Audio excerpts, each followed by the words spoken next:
Hey everyone, so now I'm going to discuss how I feel like this course is going to help sharpen my ministry. And so I just looked up some of the course learning objectives, and it does seem helpful that after the course is over, if I'm able to correctly, do the following things that's mentioned in the syllabus, then I would take that as a success. And so the ability to describe the practice of early Christian worship, that's something I'm going to have to learn, and then analyze the relationship between worship and evangelism, because I always sort of seem to think that those two are the same, but I know that they are distinctively different from each other.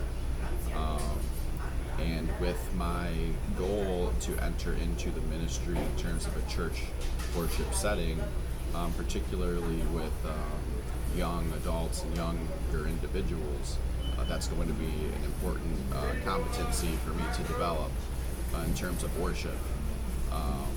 And so the ability to articulate the biblical and theological basis for worship, that's going to be important as well, because that'll give us something to work off of and say, like, this is how the early Christians did it, and now this is how we're doing it today. So I can see how that would be beneficial also.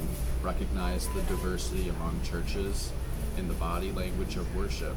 I think that that's interesting. Obviously, we see a lot of diversity among how different churches practice worship. Like if you look at the Pentecostal church versus the Baptist church, even though they're very similar in most of their theology, you're going to see a stark difference in the way that they worship. So I really see that as being beneficial as well.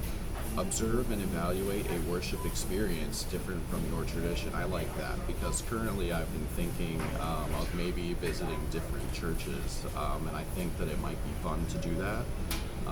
I currently go to Grace Baptist Church. I'm an attendee there, but there are some other Baptist churches in the area, and so I was thinking maybe I go to one each week and just kind of rotate and get more of a feel for different church settings. Because why not, right? And then evaluate your worship wars in light of scripture and church history. That's something we're going to have to get into, because I'm not 100% sure what the worship wars are. But church history is something I'm very interested in. That's probably my favorite subject so far at Rockbridge, was church history. So I'm really looking forward to this course and where it takes us. So until next time, thanks. God bless.